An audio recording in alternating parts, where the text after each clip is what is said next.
of you for coming here tonight. Let me thank Maggie Philbin for being a great compare tonight, but somebody who cares passionately about the future of our young people. And Maggie, I will say this, and you'll forgive me, but you know, it is great to be sharing a stage with my childhood heroine. I watched you not just on Tomorrow's World, but on Swap Shop.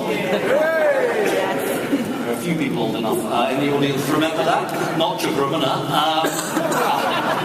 He is far too young. But look, it is great to have Maggie here. I want to thank our sponsors, the Canary Wharf Group, ICAEW for their support, and Community the Union, because tonight's event wouldn't be possible without them.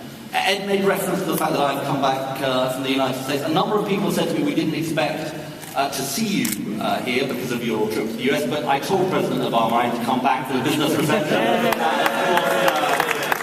of course, he understood. Let me just say a few serious things to you tonight, ladies and gentlemen. First of all, we're proud to have you here. Businesses, large and small, who create the wealth in this country, make the profits, create the jobs on which our country depends. And we are avowedly a pro-business party. And we believe we have an agenda which will be good for business in this country. The second thing I want to say to you is more reflective a bit of the conversation I had in the United States, but also what I feel about Britain and indeed all developed countries. There's a massive generational challenge for the next 10, 20 years. And Ed Bull's made reference to it. And it's a really, really big question. It's an important place for us to be addressing this question, which is, can you build a prosperity that is genuinely inclusive and serves all? That is a profound question. And it's a profound question, I discussed it in the US, for the United States. It's a profound question for Britain. It's a profound question for developed countries all around the world. I believe it is the question of our time. And it's a big challenge for the Labour Party, and I'll tell you why it's a big challenge for the Labour Party. And this is why Ed made reference to our conference this weekend in Milton Keynes. It is important and significant. Because we're not going to be able to do it the way the Labour Party's done it in the past. The way the Labour Party's done it in the past is by spending more money as a way to help to patch up some of the issues that we face in our economy. The truth is we're not going to have the money to do that. We all know we're going to face a very, very difficult fiscal situation. So what is exciting for me about the challenge that we face is that the way we're going to have to surmount these challenges of building that inclusive prosperity is by creating the better jobs that our country needs, by working with business, and by the country coming together to address these shared challenges. And I'm incredibly proud of the agenda we developed with you over the last 4 years to meet that agenda. I just want to mention 3 issues that I think are fundamental. The first has been made reference to already, which is around how we get skills, a skilled workforce, the skilled workforce that you need. But let's be honest, this is true of all of the problems I'm going to talk about. There is a decades-long problem in this country, which is that we talk about those who go to university, the 50% who go to university, but we don't talk properly and set a proper agenda for the 50% who don't go to university. And the whole way even we talk about it is basically the other 50%, the forgotten 50%. Now, the forgotten 50% need to become part of the 100%. And they need to have a sense of the qualifications they're going to be doing. If you're a 14-year-old today, you know about the route for GCSEs and A-levels. But what is the vocational route for you? And part of the agenda that Maggie is working on is how you create that pathway for our young people, for vocational qualifications, for apprenticeships, indeed for technical degrees at university. And let's be frank about this, we have a shared mission, which is to end the culture that says university is best and apprenticeships are always second best. Because it's not what you in business tell us, it's not what young people tell us about themselves. And we also face a challenge, which is to give you, business, the say that you need over the way the money for skills and training is spent. Because so often you say to us, it is spent in the wrong way and doesn't meet our needs. So look, the first shared challenge we face together is the challenge of building that skilled workforce that you need. Secondly, long-termism. Now, let's be frank about this.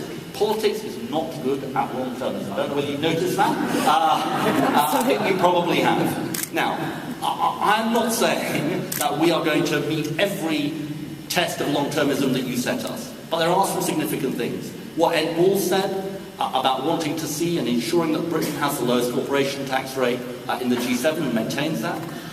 What we have said For example, on the issue of regional policy, which is not to say, well, the government invented LEPs, let's just go back to the old way of doing it. The easy thing for us to have done would have been to do that.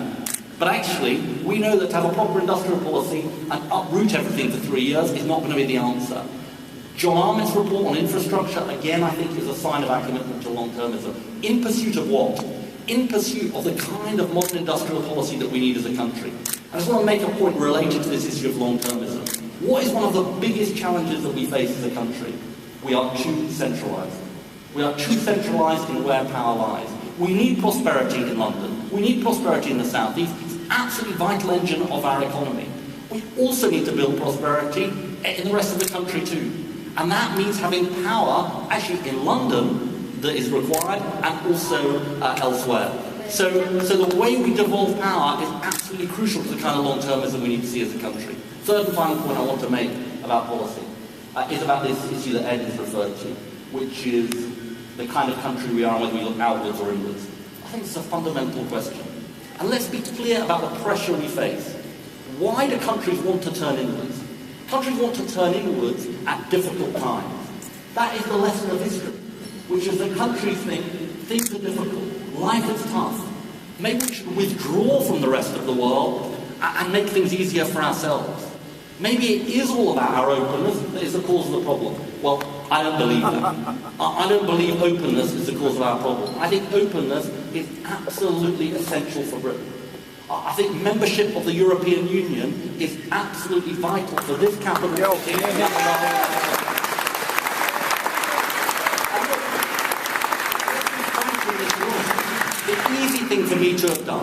The easy thing for me to have done would have been to follow David Cameron's promise to have a referendum in 2017. But I just got to say to you, I don't think it's the right thing for the country. And why don't I think it's the right thing for the country?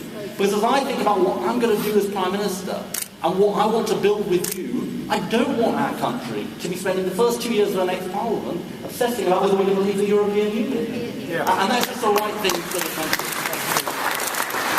But I just want to make this point about openness. Openness is about our membership of the European Union. It's about trade, including EU-US trade. It's about championing exports for businesses, including businesses in this room. But it's also about this, and I do want to say this to you. We have much more chance of remaining an open country if we build inclusive prosperity. Because the two are linked.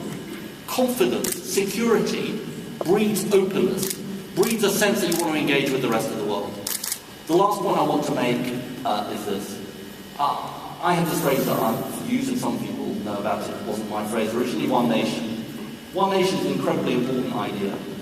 It's about how countries succeed in the modern world. It's about building things together. Look, that is the way we succeed.